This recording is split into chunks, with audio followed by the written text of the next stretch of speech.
If this clause is enacted, it's obvious where the next push will come. We will be told by the same people that it is cruel for a woman in late pregnancy to have to abort on her own, without access to the full range of drugs and clinical procedures, and without support, and that all of these must therefore be decriminalised, at which point we will have no abortion law at all.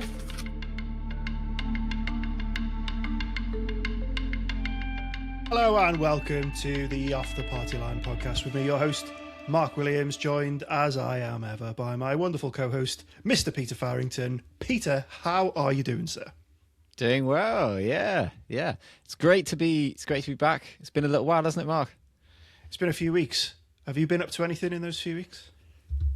Not really, to be honest. But No. At least, we haven't missed anything, have we? Like, nothing consequential has happened in the meantime. Don't think so. Nothing of any significance. There's barely anything to talk about. I know, yeah.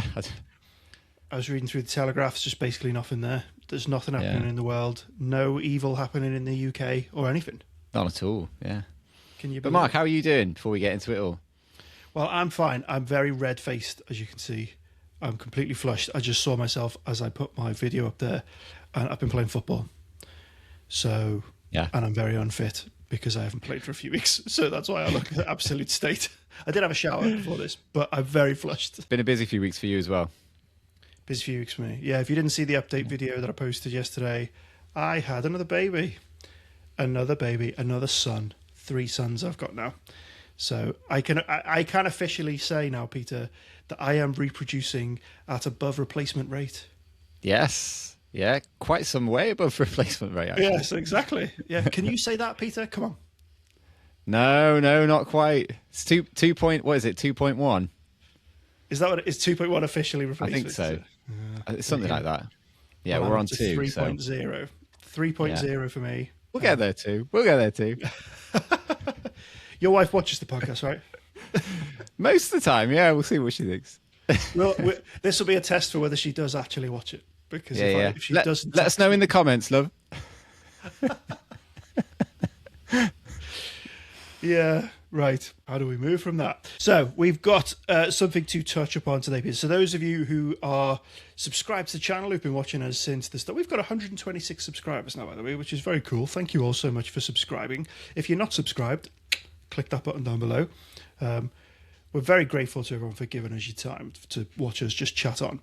There's a lot of topics that we cover. We cover a reasonably broad range of topics.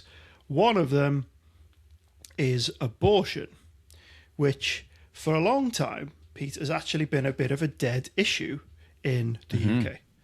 Right, and the fact that I'm even saying the word, by the way, is going to mean that this video doesn't get pushed out. You'll notice there's a little banner underneath this video now, which we do not put there, that is enforced upon us by YouTube just because we say the word. It's been a dead issue in the UK until now, and it has exploded back into public consciousness for bad reasons, but overall it might be a good thing as a silver lining that everyone is now talking about this again, because it really was like niche Christian content creators talking about this. Yeah. And now, given the latest updates to the crime and policing bill, which is where you'd expect to find abortion legislation, obviously, we're now talking about it again. So, Pete, do you want to give us a very quick overview of what's been happening? Yeah, so it was I can't remember what day it was, actually, but a few days ago in the House of Lords, they voted to essentially to decriminalise abortion up to birth. And this was, as you said, an amendment to the crime and policing bill. So there was no one demanding this. This has only got like 1% approval in the polls. Yes. It was done with no public consultation. I think they debated it for like 45 minutes. Yeah, so the Commons was pretty disgraceful. It's a couple of absolute lunatic fringe women in the Commons who are trying to rush this through, trying to tag it onto the crime and policing bill. And they've essentially introduced this, as you say, decriminalisation. To be clear, it's decriminalisation of the mother specifically. So it's Clause 208 of the Crime and Policing Bill. If passed into law, it means it's no longer an offence for a woman to induce her own abortion at any stage of pregnancy for any reason. Important to note, for any reason, right up to birth. Okay? So, as I say, this was not very heavily debated. This was not asked for. This was in no manifesto. It is, as I say, some psychotic fringe lunatics trying to get this horrendous, extreme thing into place and then claim that it's not really there, which we'll come on to later. Oh, we will. It's very important that it happens, but it doesn't change anything. Right. Okay, fine. So that's what's happening. Now, finally, people actually got a hold of this and realised that this was happening. By the time it really hit the news, it was in the House of Lords. Now, the House of Lords, and I'll explain this probably a bit more for our American cousins watching from over the pond, which we do have. The House of Lords is the equivalent of probably the Senate, I suppose, in America. Not exactly the same, but that's sort of roughly similar. The House of Lords is not elected, though. It is appointed. So we have people who've been there their whole lives, called hereditary peers, which we're about to do away with, I think. And then there's lords who are appointed there. Part of the lords that are appointed there are bishops of the Church of England. There are bishops of the Church of England in the House of Lords. Another important point. They took Clause 208. They did debate it. And they passed it. They allowed it. So the House of Lords approves of decriminalising abortion, quote unquote, which is the murder of a child, up until the moment that they're born. That is going to become law in the UK. Yeah. When they say decriminalising abortion up to birth, that does effectually mean that you're legalising abortion up to birth for the mother, right? Of course it does. It's legalisation. The screaming reply is, nothing's changed. It's not legalising anything. The law stays the same. Meh, meh, meh, meh, meh. So why change it? Exactly. What was so important? Yeah. Why did you need to push this through then? If nothing has changed, why are you trying to change it? Yeah. And no one's actually ending their pregnancy. No one's ever going to do this. We just need to birth. make sure they're not criminalised when they do. Yeah. Okay. So Alison Pearson of The Telegraph wrote probably the most shared article I saw. I think of the mainstream publications, this was the most commonly shared one. So Alison Pearson wrote, Britain's about to make a sickening change to the abortion law. If passed in its current form, a new bill would mean a woman could no longer be prosecuted for inducing her own abortion right up to birth. So she opens it by saying, I want to scream. We know that this far-left government, led by a strange, soulless Prime Minister, would struggle to find the moral compass in a Sainsbury's home geometry set. Until now, though, we may have clung to the hope that even Labour would draw the line at evil. She had more hope than I did, let's put it that way. Yeah. I would never have made that assumption about this lot. She goes on, apparently not. If the test of a civilization is how it treats its most helpless members, then tomorrow evening we'll find out whether Britain can still call itself civilised, or is this country where bats enjoy more protection than babies? That was before the vote. We now have our answer. She outlines what it is. The implications are so horrific, even 22-week gestation fetuses who are aborted can still be born, gasping for air, fighting for their lives as humans do, as one midwife observed, that it's hard to imagine any decent person endorsing such a barbaric act when a baby is more fully formed. Yet the clause sailed blithely through the Commons last summer, after a mere 46 minutes of debate, with barbarians on the government benches actually cheering the result. Egged on by a cabal of hardline Labour women, 379 MPs voted to effectively legalise infanticide. And that's what they did. They will deny that that's what they did, but that's what they did. Even if you manage to overcome your instinctive revulsion at the idea of putting a tiny human to death, how is it supposed to work in practice?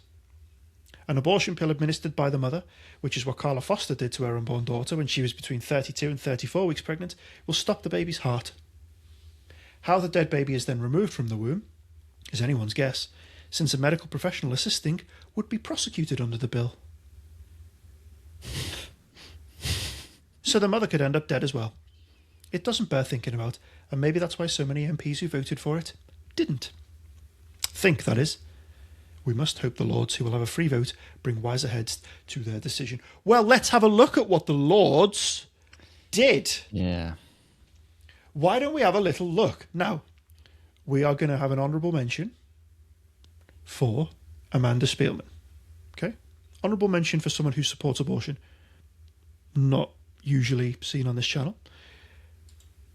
But let's just hear what she had to say, because this was interesting. England. If this clause is enacted, it's obvious where the next push will come. We will be told by the same people that it is cruel for a woman in late pregnancy to have to abort on her own, without access to the full range of drugs and clinical procedures, and without support, and that all of these must therefore be decriminalised, at which point we will have no abortion law at all. That is why, as someone who broadly supports the current abortion law, I am nonetheless appalled by this clause. And if it stands, I believe that the mitigations offered by Amendments 422E, 425, 426, 426C and 426D represent the bare minimum of a framework of sensible control. And I'll add that decriminalisation and telemedicine simply should not coexist. Correct. Yeah. I think I said this to you after I'd seen this. I was about to give her a standing ovation in my living room. And then she wrapped it up with, I, broadly speaking, support the, current abortion laws. And that's where we should be horrified by people like Stella Creasy and this bill, and we should be condemning all of that evil. But the problem is that even if it hadn't made it through the House of Lords, we would still have the status quo, which has laid the foundation for people like Stella Creasy, who just take what they've been told to its logical conclusion, right? Mm-hmm. We've just, in our nation and in the West, we've just drawn an arbitrary line and said, we kind of feel comfortable with abortion up till this point, and we'll attribute personhood to the fetus at this point, and up until this point, the choice of the mother, bodily autonomy, trumps the life of the unborn. Now, of course, when you've got that, when you've established that in law, then it's only going to be a matter of time. It's just inevitable that people are going to come back and say, well, hang on, why is the line drawn there? Mm-hmm. What standard have you used to say that that's the point where we attribute the right to life to this unborn child? And so I think this is a really useful video because it exposes the inconsistencies, and it's like we've said, it's only 1% of the UK population who actually supported this. And yes, that's a massive problem, that 1%. But the biggest problem is everyone else who's established, who's created a situation in which this can even happen, and how it has happened. So they try to sail their ship of morality out onto the open water, and then they blow a hole in the hull. Yeah. Immediately. They're like, I'm completely appalled by this, but I support what you there's nothing to sail on. If you're saying you broadly support the principle, how can you possibly say, because I've seen people tweeting like, well, I broadly support it, but have you seen how many happen? That we can't. Well, surely, exactly. Yeah. Oh, I broadly support it, but you can't do it because you don't want a girl. I broadly support it, but you can't do it in these circumstances. Yeah. Why not? Yeah. Why not, first of all? And second of all, how are you going to police any of that?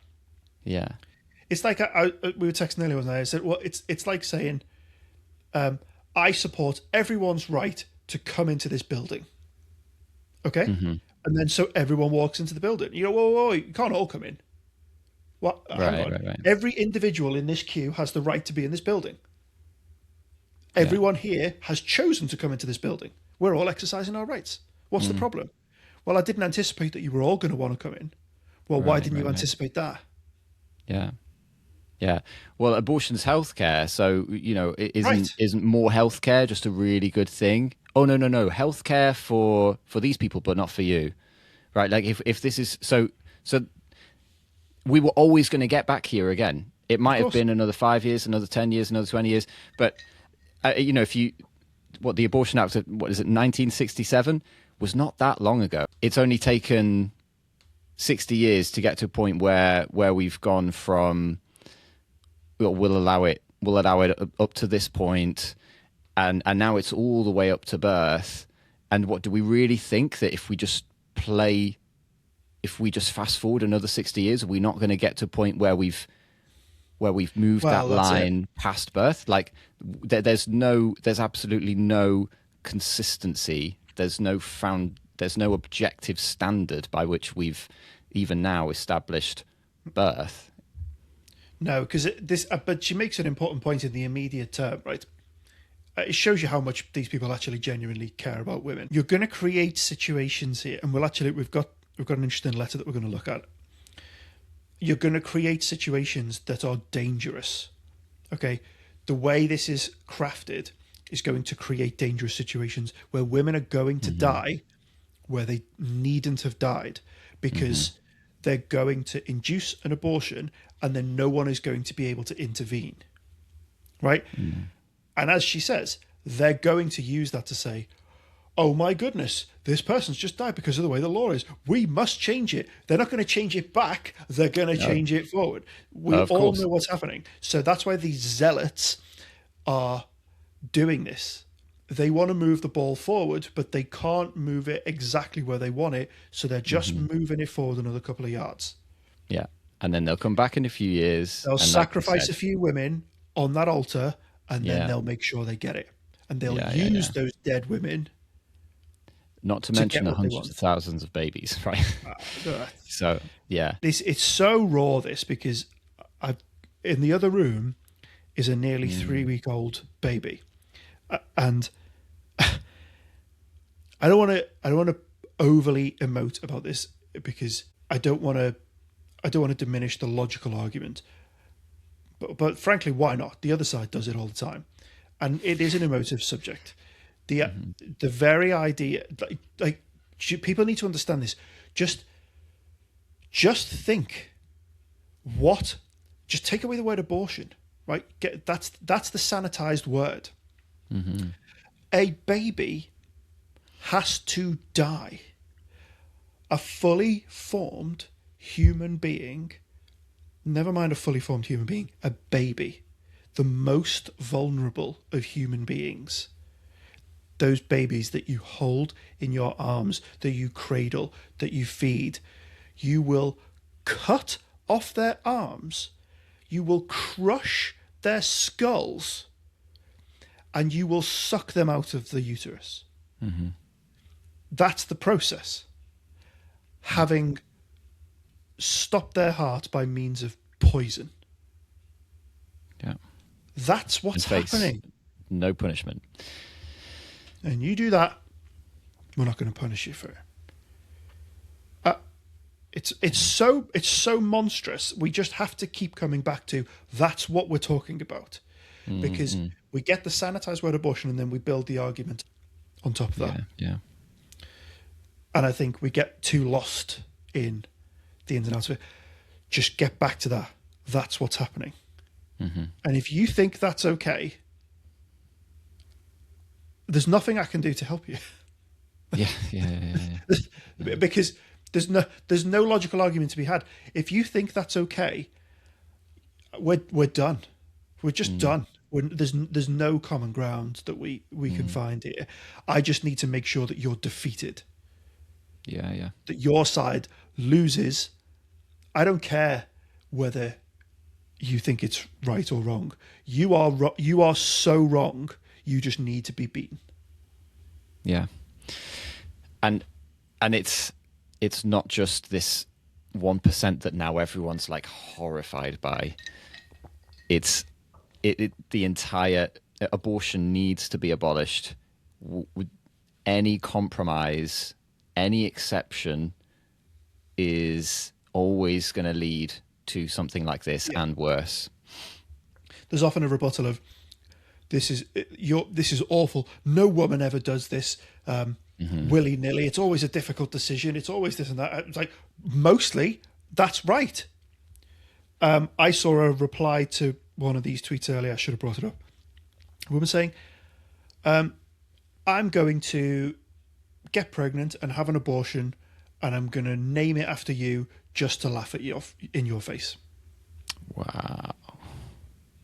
And I looked it up as a genuine account. It's a real person.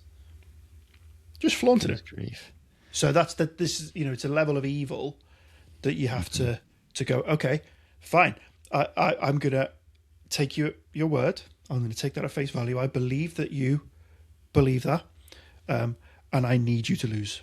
You are going to be defeated. Yeah. Because what happens when you see evil, you stand up to it. Yeah. And that goes to show just how the people pushing for this don't understand the purpose of the law or the nature of the human heart, right? So it speaks in the Bible about how the magistrate is there to reward good and to punish evil, right? Well, once you stop punishing evil, then you're giving license for people to run they will run swiftly to shed innocent blood. Like once you take away the punishment, then the heart of man will just run to commit evil, and the decriminalisation of abortion not being the legalisation of it is insane. Oh yeah, it's insane. It's a total. Ridiculous. It's just not recognizing fundamentally what the law is there to do, or how evil the heart of man is, and if there is no restriction there, if there's no punishment of evil, what do you think is going to happen? Exactly. Well, you're going to have people just for kicks, just out of spite, getting pregnant to abort a child they've named after you. It's like insane. Oh yeah, it's depths, isn't it? But it doesn't happen, right? It doesn't happen. Yeah, it doesn't happen. Oh, and even if it does, it's fine. So we're gonna go through a load of tweets. This is basically from our Off the Party Line X account. Follow us on X if you've got an X account. So this is broadly just going to tell the story. I tried to retweet a load of things as it went, just so that we would have that sort of continued through line for what's happened here. So we'll start here. Tim Stanley, the amendment failed, which means the Lords approves of decriminalising abortion up to birth. That's where it started. Aisha Hazarika said she was proud to put her name to this important amendment to Clause 208, which seeks to decriminalise women who have abortions, and have just spoken in the debate currently underway. Right, so, and actually, this will be instructive. This is it. No investigation may be carried out, and no criminal proceedings may be brought or continued in respect of any offence under the law related to abortion whenever committed by a woman acting in relation to her own pregnancy. Yeah. So that's it. That is it. Actually, some of the replies were interesting. Shouldn't be proud of this. It's extreme and wrong and not where public opinion is at all. You should hang your vile head in shame. We'll pray for you. Sarah Catt purposely took abortion pills to murder her full-term baby boy in order to hide evidence of her affair. She buried his body in an undisclosed location and showed no remorse. Under this new law, babies have no legal protection. She would not be prosecuted for that. So she had an affair, got pregnant, killed the baby. But women never do that. Women are pure and holy, Pete. Women never do anything wrong. Mm-hmm. Like assisted dying, this is pure late-stage vibes liberalism. Unlike assisted dying, this parliament seems unlikely to block it, and another will have to repeal it. They won't. No parliament will repeal this. This is it. We are spiralling as a country. The only solace is that one day they'll meet Jesus. Absolutely. Good Mark, did you luck with it. Because I went to bed, I can't remember what night it was, when, and they hadn't had the vote yet. Woke up the following morning and I was like looking on, the big news websites, just trying to find like. Oh yeah, it wasn't there on this. Nowhere. Only scrolling down. Yeah, like could not see anything anywhere about it. Would not have had a clue that it was A, even happening, or B, what had happened. The result of the vote. If I didn't happen to be following a whole load of pro-life accounts on X, incredible. Like, correct. Hardly anyone will even know that this went on. That's right. Yep, Right to Life UK. On a sad and shameful day for our nation, the House of Lords voted to allow abortion up to birth. This extreme proposal will endanger women and threaten the lives of viable unborn babies. Correct. Abject horror. That was me. May God have mercy on us. Aaron Edwards said, tonight the British government voted to ensure that women can kill their babies all the way up to birth if they want to and face no prosecution whatsoever. Meanwhile, you can still be prosecuted for saying something online that might offend someone. It's these very decisions that should offend us. Another step toward moral oblivion as a nation where heap further injustice upon the innocent unborn and further judgment upon ourselves. Habakkuk 1:4. The law is paralysed, justice never goes forth. For the wicked surround the righteous, so justice goes forth perverted. Yep. This is James White, American theologian. The actions of the UK government today in murdering unborn children up to the point of birth demonstrates that God has given the UK over, and seemingly the West in general, to its own self-destruction. Yep. Damien Thompson. Fewer than half the C of E bishops eligible to debate infanticide can be asked to do so. And he says, following that, hope the missing bishops remember to wipe the blood off their hands before they next climb into the pulpit. Oh, that's a bit harsh. Don't like your tone there. Oh, tone. Oh, we must be. Oh, let's put our lanyards on and be nice to everyone. Speaking of which, there's Sarah Mullally. Oh, here we go. I can't even bring myself to watch this again. I know. I mean, she's there with her lanyard, so, she's... Okay. We're going to take a deep breath, and we're going to watch Sarah Mullally, who today was officially installed as the Archbishop of Canterbury.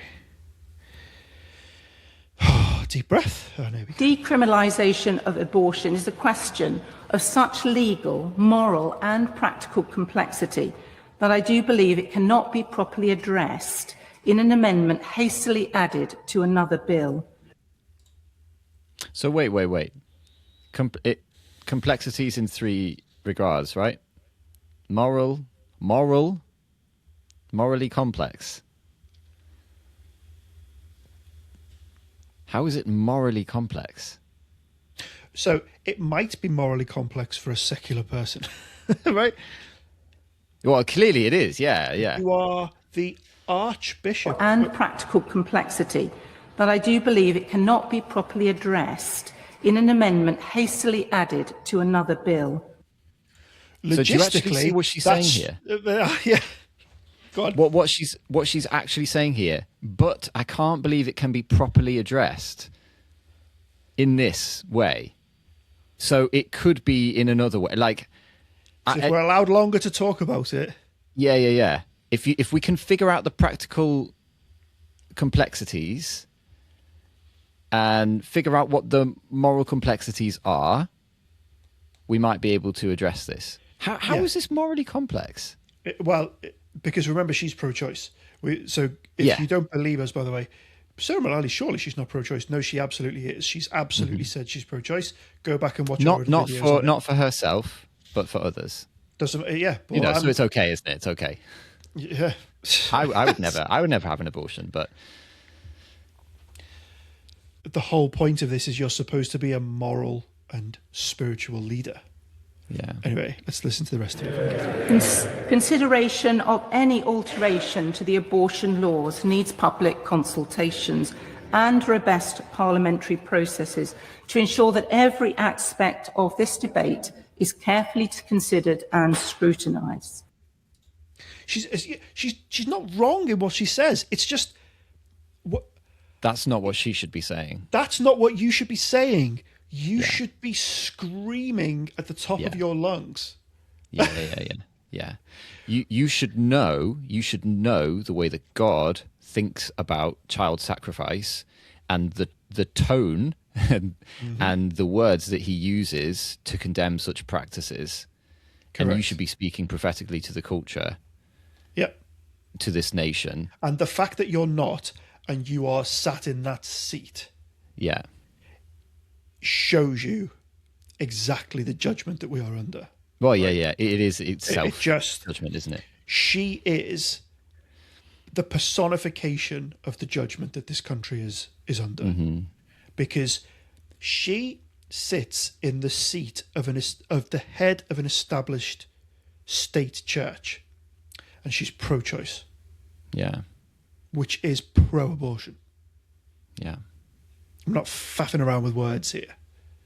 Yeah. Well, yeah. I wouldn't do it, but others can. That's not the position of a leader. Yeah. And this, I like this guy. But he's got a very interesting YouTube channel. He talks about legal stuff.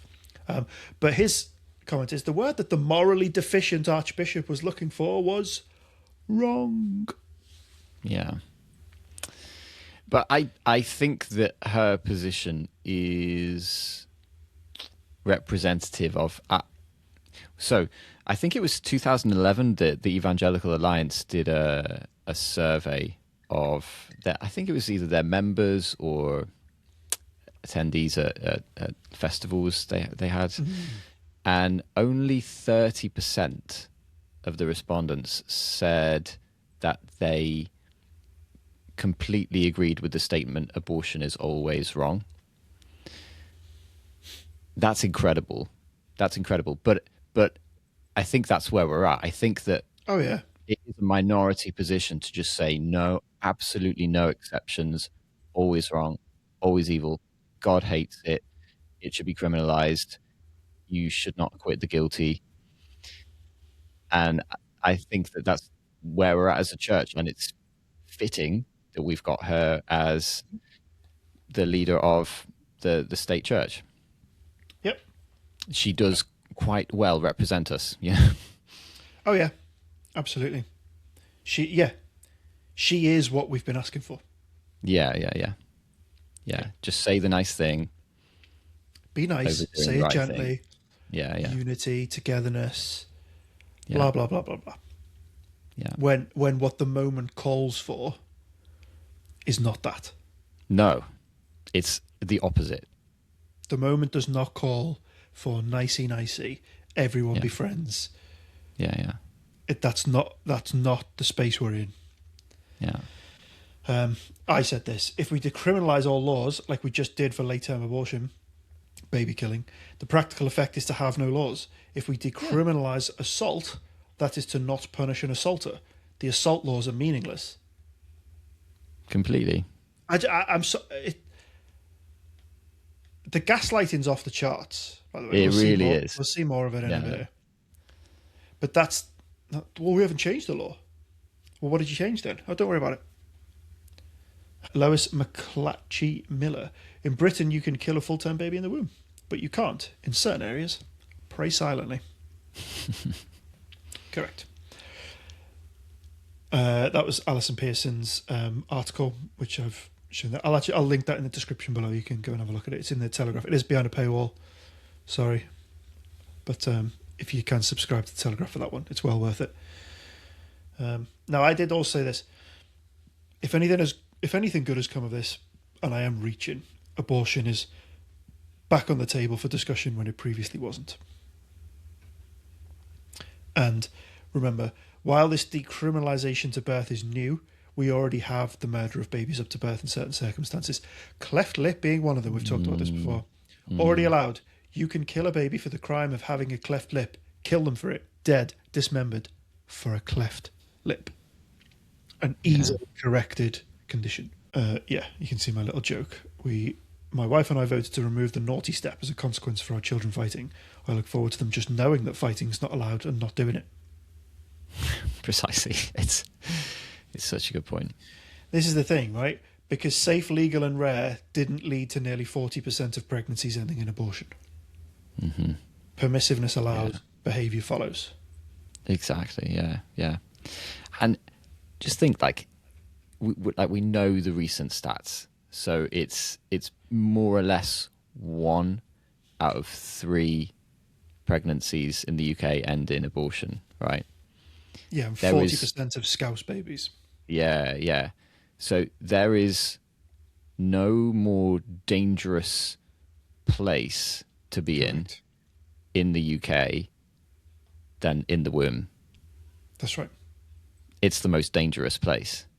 Mm-hmm. And you've now got no protections. There's so we've just read through the Bible, haven't we? Like in space of a couple of months, and there's an interesting verse in Leviticus, I think it is, where it talks about how one of the commands that God gave to the Israelites was do not boil a goat in his mother's milk or something like that. Yeah, it's a strange phrase. And it is a strange phrase, but when you think about it, it's like that to do so would be the total inversion of creation, right? So that the milk, which is supposed to sustain life, the thing which is supposed to sustain life should not be. It would be abhorrent for that to be the thing that kills life, which is exactly what abortion is. You've got the womb, which sustains life, should not be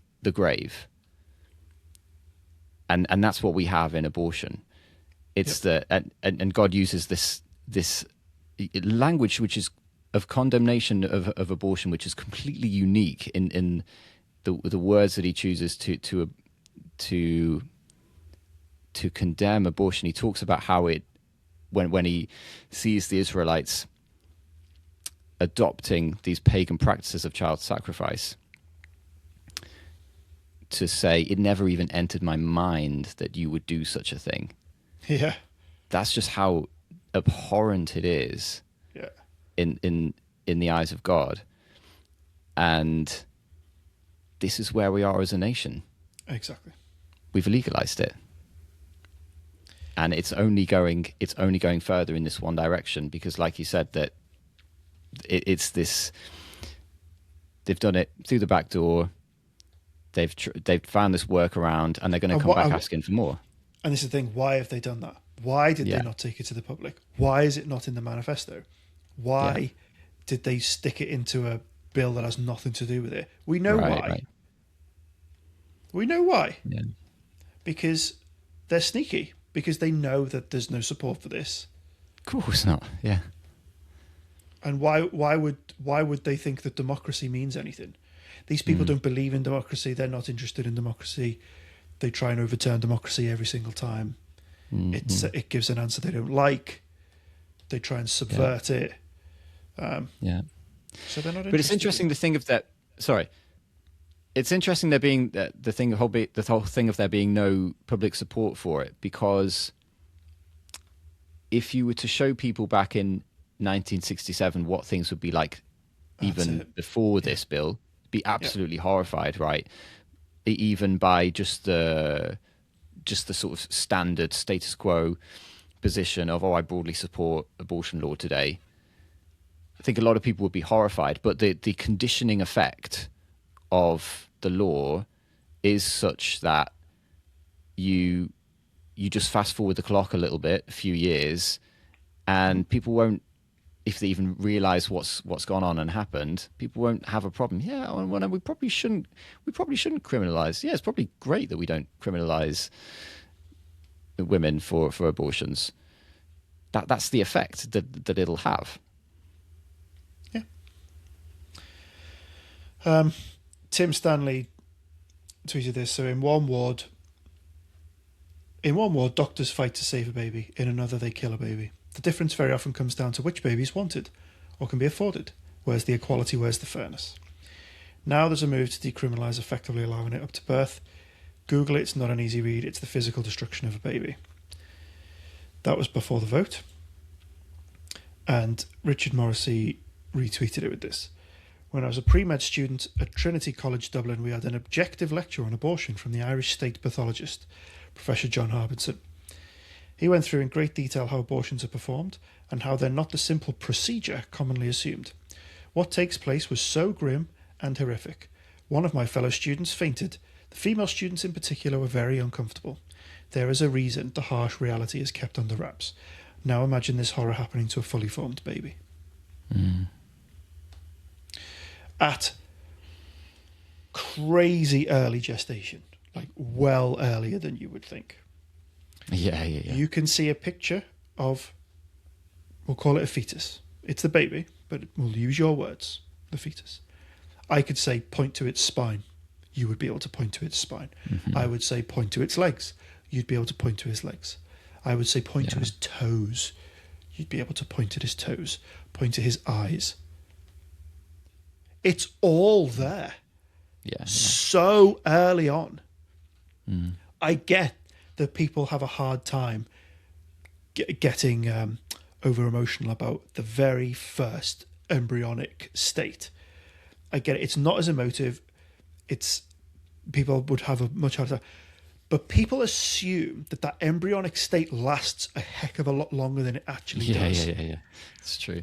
You have to get your head round, this is a human being, early doors, and very visibly a human being, to the point that never mind talking about 33, 34, 40 weeks, never mind talking about where it currently stops at 24, never mind 20, never mind 12, where it actually is in Europe.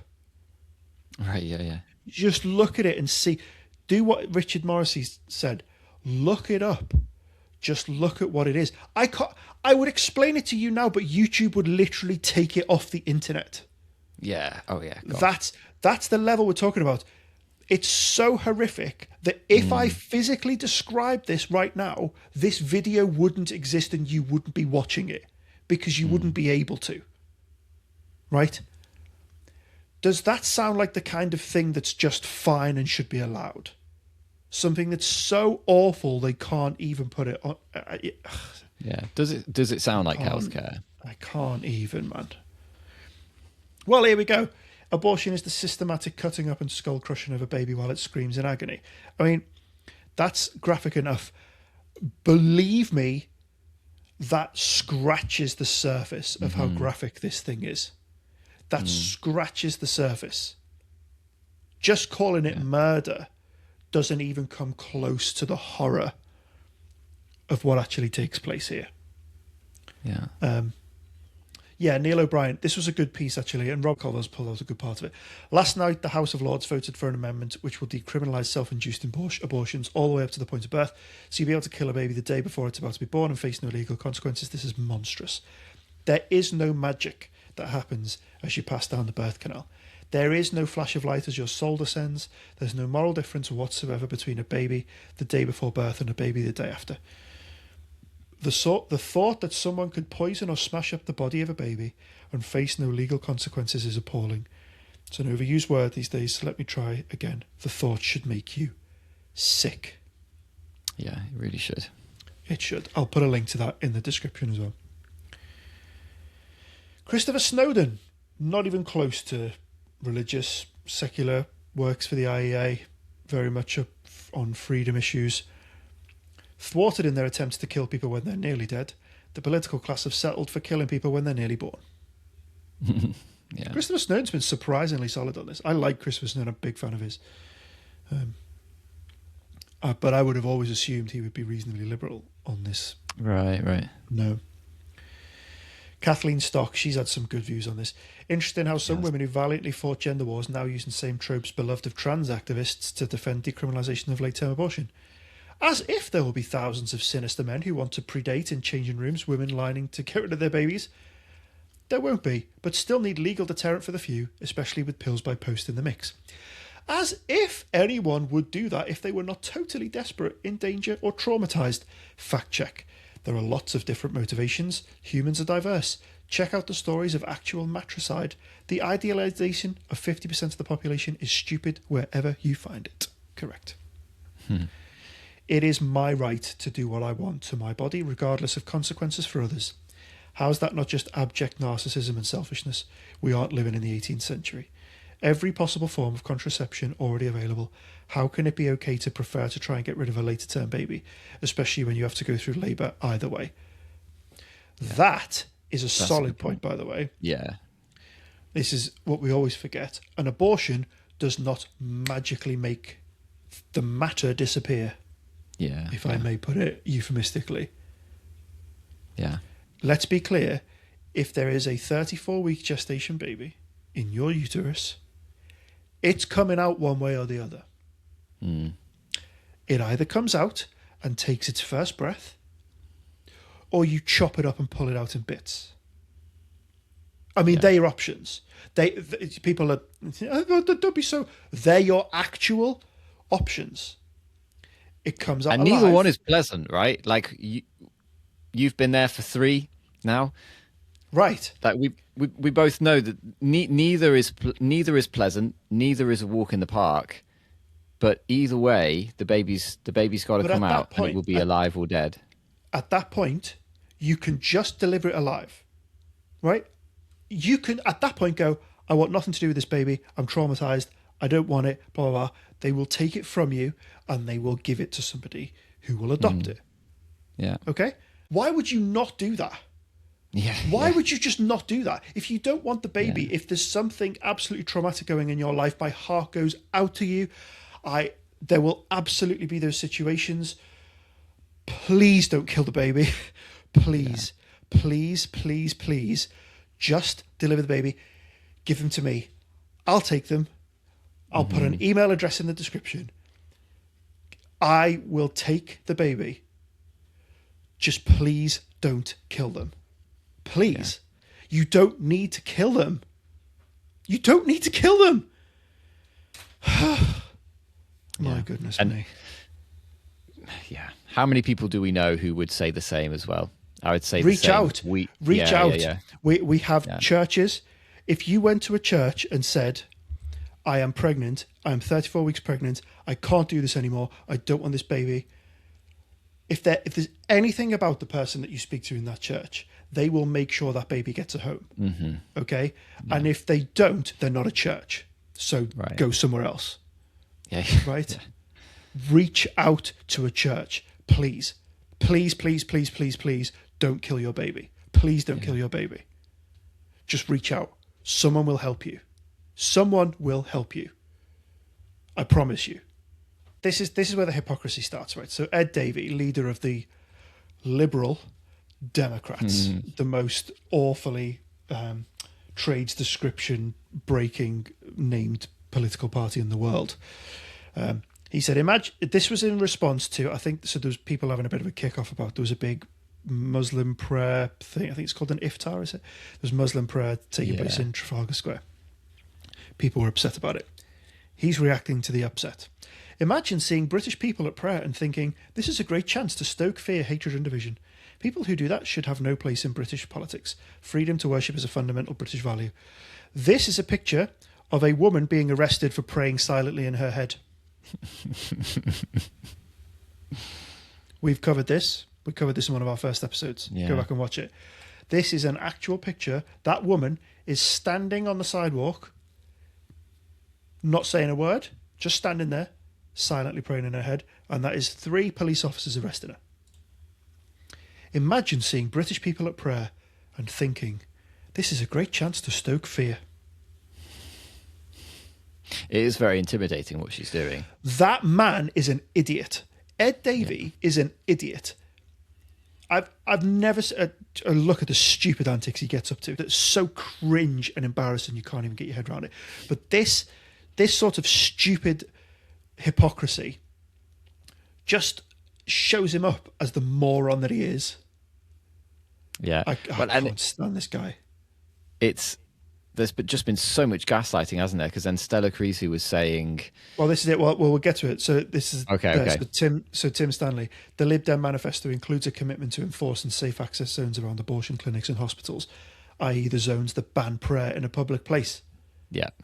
None of this conversation makes sense. It's not about philosophical consistency. It's about culture war, and that's the point you need to grab onto. Mm-hmm. They're not trying to be logically consistent. No, they don't care about being logically consistent. They care about winning and dominating. Yeah.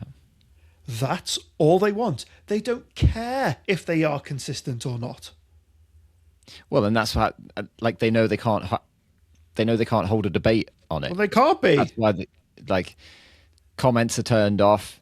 Can only debate the bill for 45 minutes, and then quickly let's rush it through. Exactly. There was the bait and switch on assisted dying. Get it through the Commons by saying, don't worry about the details, the Lords will scrutinise it. And then when they do, shrill protests that the Lords are holding it up, causing a constitutional crisis when they give the scrutiny you promised. Exactly that. So this from Janice Turner was interested, right? And there's a quote here from SPUC Pro-Life. The body of an almost full-term newborn baby is found in a skip. The mother is traced. After the Crime and Policing Bill gets royal assent, an investigation would take 2 courses.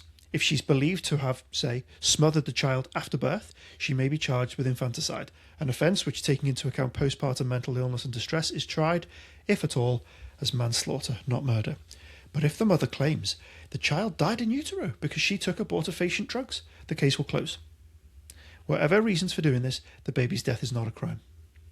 Indeed, thanks to Clause 208 of the bill, which removed women who end their own pregnancies from the criminal code, it isn't even a baby. It's nothing at all. And that's just another reason why it'd be foolish to think that we're never going to get to the point where we'll cross the line from in utero to after birth. There are going to be situations where we don't know, and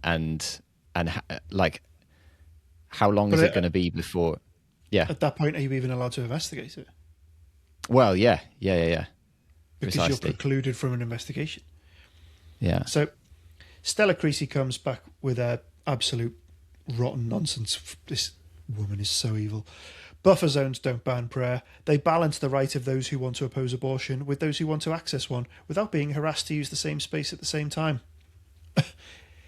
Buffer zones don't ban prayer, she claims. Meanwhile, our client Isabel Vaughan Spruce will face trial in Birmingham for doing nothing except silently praying in her head in a buffer zone. What response? The buffer zone legislation used to prosecute her was introduced by Creasy, and CPS guidance lists silent prayer as a potential offence. She voted against the specific amendment to that, which would have made it clear that silent prayer is not a crime. Previously, he's been arrested twice for silently praying. We've got another client criminally convicted for silently praying. They were both told by authorities that prayer was a crime and were interrogated on the nature of their prayers. Neither of them engaged in harassing behaviour, obstructing, intimidating, not protesting. They were just peacefully Christians, merely silently praying. Obviously, it bans prayer. Otherwise, why would you do it? Yeah. Again, she's not interested in being consistent. She's been bleating and screaming. She doesn't allow replies on her posts. That's how confident she is in her position. But again, she can do these things because she just goes, I'm a woman and you're shouting at me. That's misogyny. Right. Oh, you can't criticise me. That's The Handmaid's Tale or something like that. Literally, all people are doing are repeating back to her what she said a few years ago. Yeah, exactly. If you repeat back to her exactly what she's done, she says it's The Handmaid's Tale. I mean, that literally is the card she plays. That literally what she does. Yeah. If something is not unlawful, it is legal. It's a foundation of English law. It will soon not be a criminal offence for a woman to self-abort a full-term baby. Therefore, it will be legal. It is that simple. Now, this was retweeted by Stephen Barrett. Absolutely every single one of the 79, this is MPs, as my respect and gratitude, thank you. 9 of them are Labour, 8 Reform MPs have written this letter. Okay, so 79 MPs have written this letter to Shabana Mahmood and Wes Streeting, government ministers, to protest the decriminalisation of abortion up to the point of birth. This is important. Okay, we could have done with this before, but whatever. So they're contacting them regarding Clause 246, previously 208 of the Crime and Policing Bill.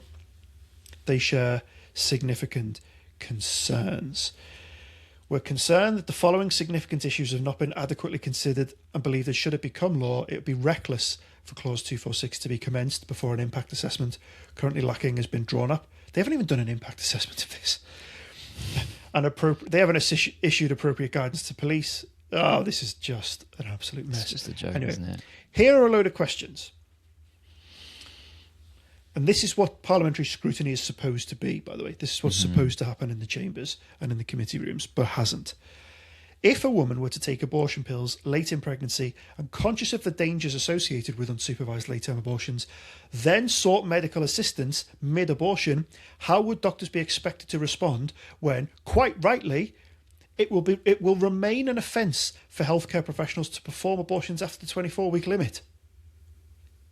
So a woman takes the drugs, she panics, she seeks medical assistance, and they go, sorry, we can't do that. And isn't it just mental that this question is having to be asked after the fact? After the Lords. No one knows the answer to it. In the above scenario, if the baby was still alive, since labour would need to be induced anyway and the baby would likely be viable, would doctors seek to save the baby's life, as would be the case with any other unborn viable baby whose life was at risk? And just to be clear... Kind of an important question. If they didn't, I'm going to look at you right in the camera. If they didn't, picture the scene. A baby is out. It is alive, but is unwanted. Then what? If the doctors don't intervene, what do you think is happening? What do you think that means? How should doctors and midwives proceed in cases where a baby is born alive following an attempted abortion late in pregnancy, incidences of which have increased elsewhere after similar law changes? What ought paramedics do if they arrive at the scene of a late-term self-induced abortion and the baby demonstrates signs of life? Can you assure us that the baby's right to life would be protected? Because remember, they've basically had attempted murder committed on them, so they're gonna be wounded. Yeah, they're gonna be in a state where someone's tried to kill them. So this isn't a case of, well, the baby's just alive and they're fine. No, someone's tried to kill them. but there's no criminal. There's no criminal. There's no criminal. No. Someone's tried to kill them, but no one's tried to kill them. Yeah. Remember that. A crime without a criminal. Okay. Yeah, someone's committed a crime, but no one's committed a crime. Yeah. But anyway, so that means that there is a human in medical distress and there's a paramedic on the scene. Then what happens? Well, they'll obviously just try and save the baby. What do you mean, obviously? None of this is obvious because of the stupid mess that we've got ourselves into. Yeah. Literally nothing makes sense. That's why this is having to be asked. What steps will the government take to decrease the risks of babies' bodies being disposed of in a public... These are the questions we have to ask ourselves in the UK in 2026. And people think, oh, I don't think we're under judgment. Oh, we're under judgment. What steps will the government take to decrease just the wording of this question, to decrease the risks of babies' bodies being disposed of in a public place after a self-induced late-term abortion? In light of the significant distress this would cause to members of the public, will the government ensure that the offence of concealing the birth of a child, alive or stillborn, under Section 60 of the Offences Against the Person Act 1861 would still apply in such cases?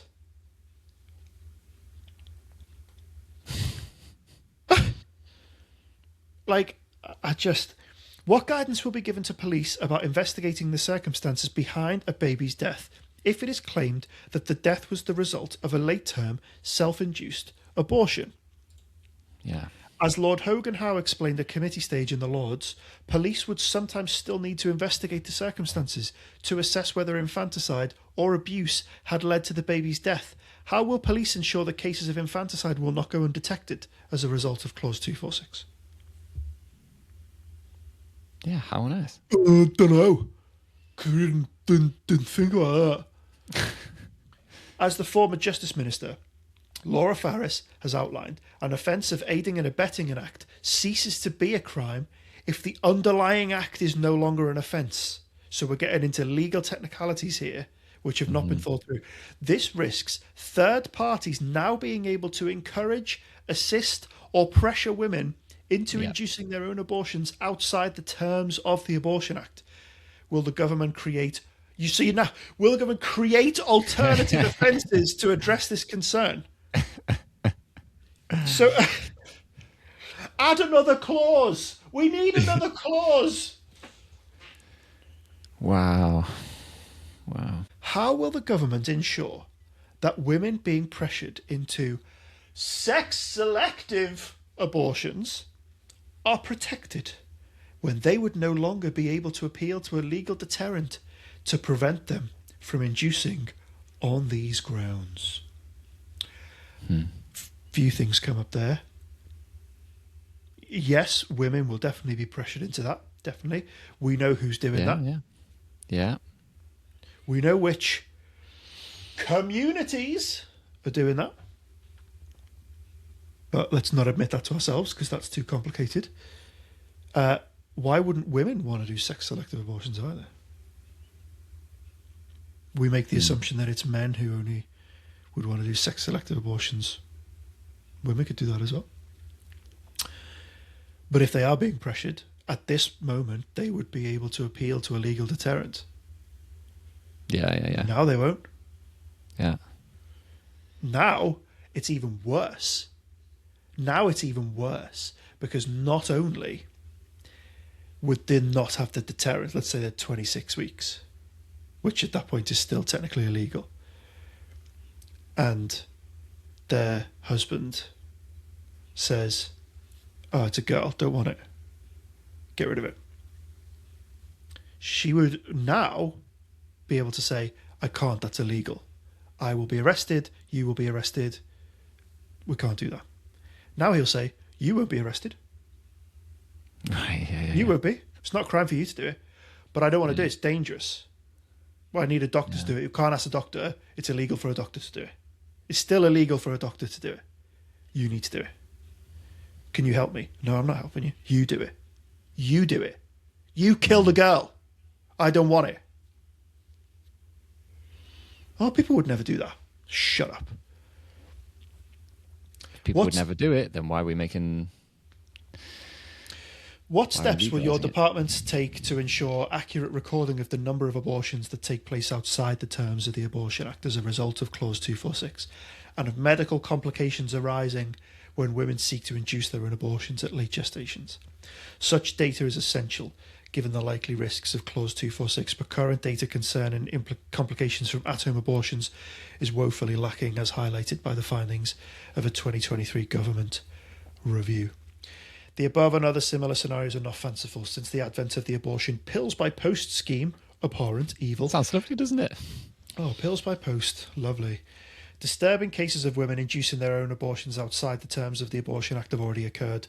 As there would no longer be a legal deterrent against such cases, there is a real danger that such instances will increase with tragic consequences for women and viable babies. They're urging the government to stop. Actually, a lot of this is peers. A lot of this is Lords, not MPs. Okay. A lot of Lords. Lord Young of Acton, that's Toby Young. That's good. Just trying to imagine some of those scenarios is really grim. Really, really grim. And the fact that we are sat here discussing this, just imagine what our forefathers would think of us right now. That this is the state of our nation. The state of the UK is so grim. I mean, if you're a young person, and you've got no attachments, just get out. Just find somewhere else to go. I wouldn't be living in this country.